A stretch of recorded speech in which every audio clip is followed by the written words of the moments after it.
2 नवंबर 2025 Indian women's team अपना पहला world cup का खिताब जीतती है। For the first time ever, India's women's team won the Cricket World Cup. After years of heartbreak, the team finally lifted the trophy. ये जीत कोई मामूली जीत नहीं थी, क्योंकि ये इंडियन विमेन टीम की पहली बड़ी ट्रॉफी थी, पहली आईसीसी ट्रॉफी।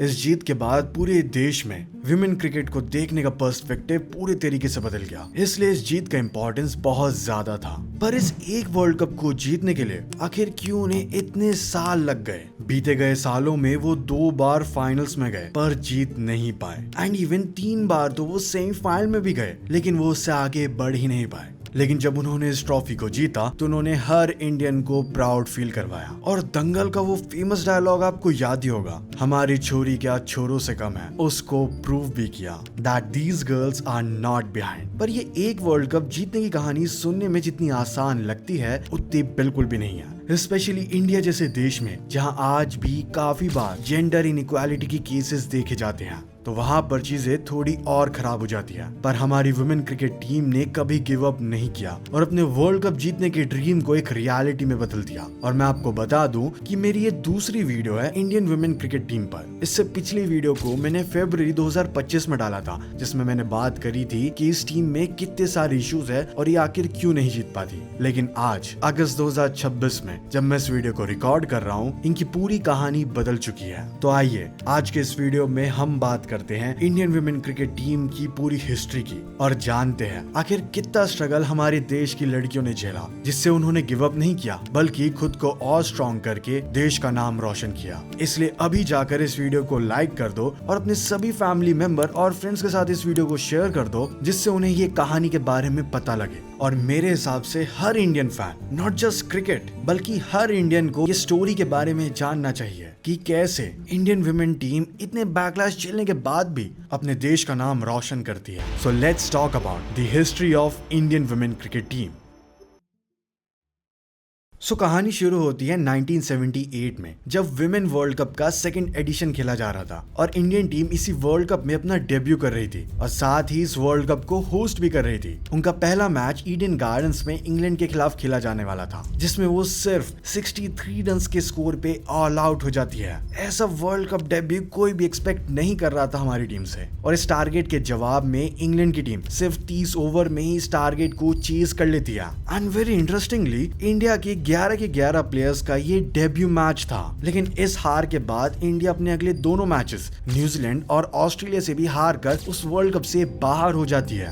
अब ऐसी शर्मनाक हार के बाद ये एक रियलिटी चेक हमें मिल चुका था कि कैसे अभी भी इंडिया क्रिकेट में बहुत पीछे है। एंड मैं आपको बता दूं कि इस टाइम के अराउंड इंडिया की जो मेंस टीम थी वो भी कुछ खास नहीं कर रही थी, और वुमेन टीम का क्या हाल था वो आपने देख ही लिया। फिर इसके बाद आता है 1982 का वर्ल्ड कप और Indian team second time world cup में पार्टिसिपेट करती है। इस टूर्नामेंट के पहले ही मैच में इंडियन टीम ऑस्ट्रेलिया के खिलाफ हार फेस करती है और वो उस पूरे टूर्नामेंट में टोटल 12 मैचेस खेलती है, जिसमें से वो सिर्फ 4 ही जीत पाती है। अब ऑफ कोर्स 12 में से 4 मैच जीतना कोई अच्छी बात नहीं है, लेकिन इस बार इम्प्रूवमेंट थी। जहां पिछले वर्ल्ड कप में हम एक भी मैच नहीं जीते थे, वहां वो इस बार एटलीस्ट 4 तो जीत पाई थी। लेकिन ऐसी परफॉर्मेंस के बाद वो एक बार फिर से ट्रॉफी जीतना तो छोड़ो, ट्रॉफी के पास तक नहीं आ पाए। लेकिन अभी भी एक ऐसा मोमेंट आना बाकी था जिसने इंडिया में क्रिकेट को पूरे तरीके से बदल दिया, द 1983 वर्ल्ड कप, जब इंडिया की मेंस टीम उस वर्ल्ड कप को जीत जाती है और इंडिया के अंदर क्रिकेट का क्रेज बहुत ज्यादा बढ़ जाता है। सिर्फ लड़कों में ही नहीं बल्कि लड़कियों में भी क्रिकेट का क्रेज बढ़ रहा था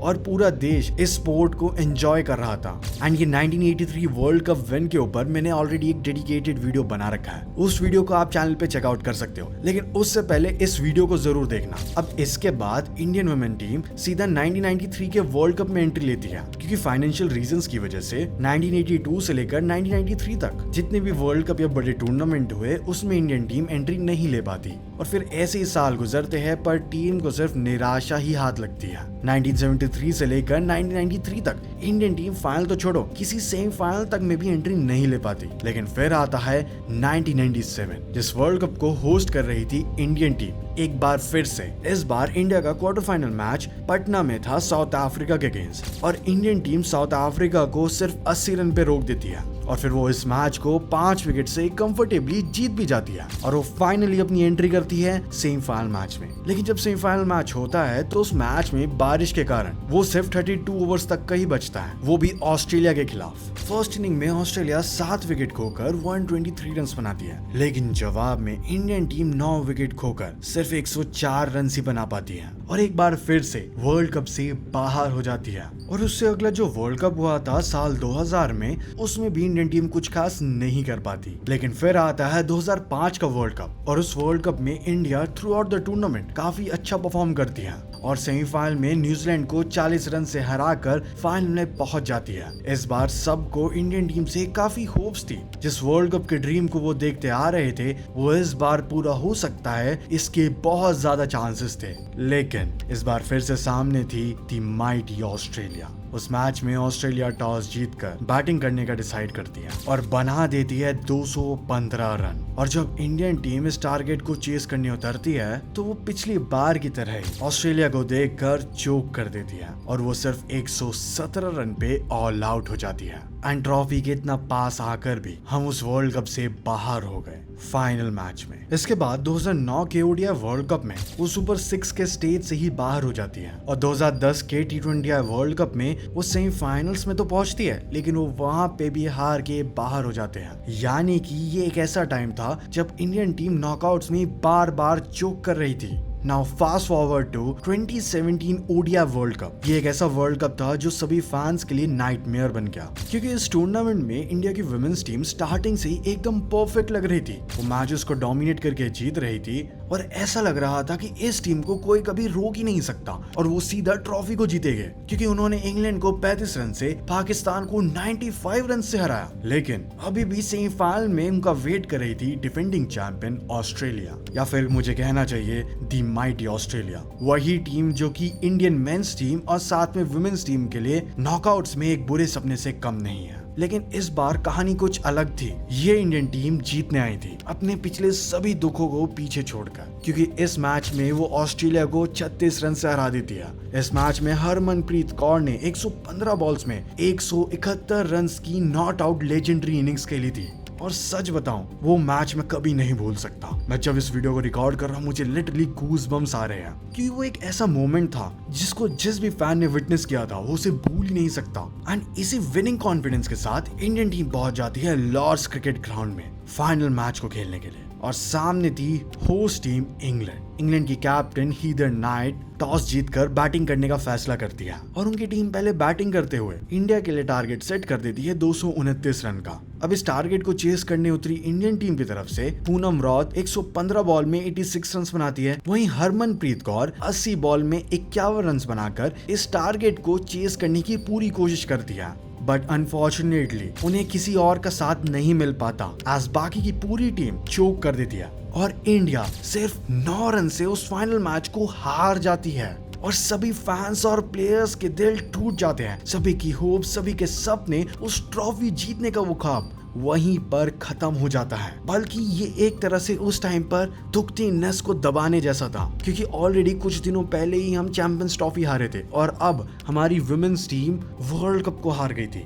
अगर आप चाहते हो कि मैं इस पूरे वर्ल्ड कप और 2017 के उस टूर्नामेंट के ऊपर एक डेडिकेटेड वीडियो बनाऊं, then comment down 2017 women's world cup. I will try my best to make this video as soon as possible for you all. अब इसके बाद 2017 वाले वर्ल्ड कप जैसा पीक इंडियन टीम का नहीं आ पाता, क्योंकि 2018 से 2023 तक इंडियन टीम के साथ वही लूप चल रहा था जो कि 2017 से पहले देखा जा रहा था। सेमीफाइनल या फाइनल में आराम से पहुंच जाना, लेकिन वहां पर चोक करके हार के उस टूर्नामेंट से बाहर हो जाना, ये इनके लिए एक रूटीन बन गया था। 2018 के टी20 वर्ल्ड कप सेमीफाइनल में वो इंग्लैंड से हार कर बाहर हो गए। फिर 2020 के टी20 वर्ल्ड कप में इंडिया अपना पहला टी20 वर्ल्ड कप फाइनल भी खेलती है, लेकिन एक बार फिर इंडिया को चैलेंज करने सामने थी वो माइटी ऑस्ट्रेलिया, जो पहले बैटिंग करते हुए 184 रन बना देती है, जिसको सैडली इंडियन टीम 99 रन पे ऑल आउट होकर 85 रन से हार जाती है और एक बार फिर से फाइनल में अपनी हार रजिस्टर करती है। उसके बाद आता है साल 2023। यस, वही साल जहां हमने मेंस क्रिकेट टीम की तरफ से 2 आईसीसी टूर्नामेंट में हार विटनेस करी थी, पहले WTC फाइनल में और फिर ODI वर्ल्ड कप में। बट एनीवेज ये वीडियो उस बारे में नहीं है, क्योंकि अभी हमारा फोकस है विमेंस वर्ल्ड कप पे। सो उस वर्ल्ड कप को होस्ट कर रही थी साउथ अफ्रीका की टीम। इंडिया अपने पहले 4 में से 3 मैचेस को जीत जाती है और सेमीफाइनल में भी जगह बना लेती है, लेकिन फिर से इस स्टोरी की मेन विलन ऑस्ट्रेलिया वहां पर उन्हें मिल ही जाती है, जो कि उस मैच में 172 रन बना देती है और 173 के टारगेट को चेस करने उतरी हमारी टीम एक बार फिर से चोक कर देती है और हम बस 5 रन से उस मैच को हार के एक और बार वर्ल्ड कप से दूर हो जाते हैं। एंड आयरॉनिकली 2023 के मेंस ODI वर्ल्ड कप और साथ में वर्ल्ड टेस्ट चैंपियनशिप के फाइनल में भी हमारे सामने ऑस्ट्रेलिया ही थी। तो क्या ऑस्ट्रेलिया सही में हमारे लिए एक नाइटमेयर से कम नहीं है? I mean, वो आप लोग मुझे बताओ कमेंट्स में। Anyways, coming back to this video, इस पॉइंट तक ऐसा लग रहा था कि ऑस्ट्रेलिया का इंडिया को नॉकआउट में हराना एक नेवर एंडिंग लूप बन चुका है एंड इंडिया तो कभी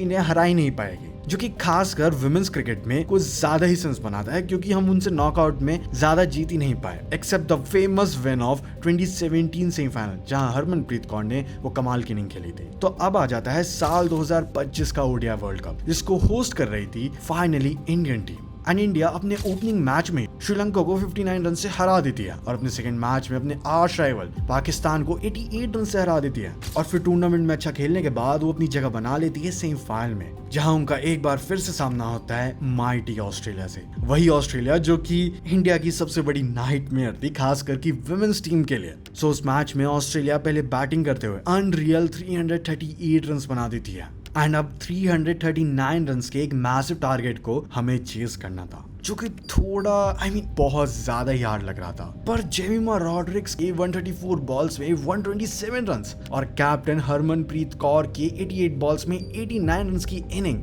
और फिर ऋचा घोष के क्विक 16 बॉल्स में 26 रन्स एंड साथ में दीप्ति शर्मा के 17 बॉल्स में 24 रन्स की बदौलत इंडिया उस मैच को 48.3 ओवर में ही जीत जाती है। ये कोई मामूली जीत नहीं थी, क्योंकि इतनी बार सेमीफाइनल और फाइनल में ऑस्ट्रेलिया जैसी टीम से हारने के बाद फाइनली हम अपने होम वर्ल्ड कप में उन्हें हरा देते हैं, वो भी एक डोमिनेटिंग अंदाज से। लेकिन यहाँ पे एक दिक्कत थी, क्योंकि सेम ऐसा पैटर्न 2017 के वर्ल्ड कप में भी देखा गया था, जब हमने सेमीफाइनल में एक डोमिनेटिंग वे में ऑस्ट्रेलिया को हराया था। लेकिन अब देखना था कि क्या हमारे देश की लड़कियां उस पैटर्न को ब्रेक कर पाएगी या फिर कहानी वैसी रहेगी। सो फाइनल में जगह बनाने के बाद इंडिया का मुकाबला होना था साउथ अफ्रीका से। दिन था 2 नवंबर 2025 का, वेन्यू था DY पाटिल स्टेडियम, नवी मुंबई, और सामने थी साउथ अफ्रीका, जो कि टॉस जीतकर पहले बॉलिंग करने का फैसला करती है एंड इंडिया की तरफ से ओपनिंग करने आती है स्मृति मंधाना और शेफाली वर्मा, जहां स्मृति मैम बनाती है 58 बॉल्स में 45 रन और शेफाली मैम 78 बॉल्स में 87 रन की एक क्रूशियल नॉक खेलती है।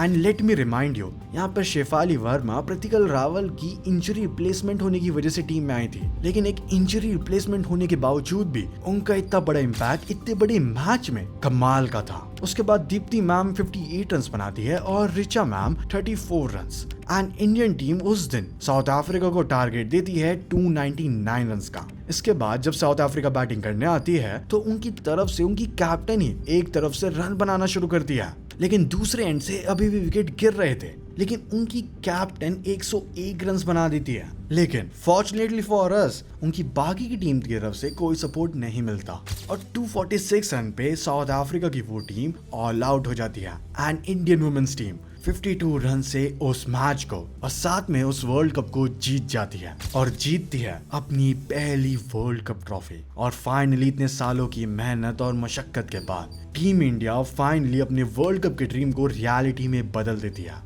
और इस मैच का man of the match award मिलता है शेफाली वर्मा को for her 87 runs in just 78 balls and taking 2 wickets in 7 overs. और साथ में प्लेयर ऑफ द टूर्नामेंट दिया जाता है दीप्ति शर्मा मैम को for her ट्रेमेंडस performance through out the tournament. और साथ में वो उस टूर्नामेंट की हाईएस्ट विकेट टेकर भी थी, जहां उन्होंने 22 विकेट्स लिए थे। और साथ में स्मृति मंधाना इंडिया के लिए हाईएस्ट रन स्कोरर भी रही थी, जहां उन्होंने 434 रन्स बनाए थे विद एन एवरेज ऑफ 54.25। और इस जीत के बाद पूरे देश में वुमेन्स क्रिकेट को देखने का नजरिया पूरे तरीके से बदल गया। और दंगल मूवी का जो डायलॉग था, हमारी छोरी क्या छोरों से कम है, वो एक रियलिटी बन गया। हालांकि इसके बाद भी उन्होंने 2026 का T20 वर्ल्ड कप जरूर खेला, लेकिन वो उसमें कुछ खास नहीं कर पाए। लेकिन यहाँ कहानी बस 2025 की उस जीत तक थी, जिसने इंडियन वुमेन्स टीम के लिए सब कुछ बदल दिया। एंड आई रियली होप वो आगे आने वाले सभी टूर्नामेंट में और अच्छा क्रिकेट खेले एंड साथ में हम और भी ट्रॉफी जीते। एंड आखिर क्यों इन्हें विमेन्स टीम कहकर इतना ज्यादा कैटेगराइज करना है?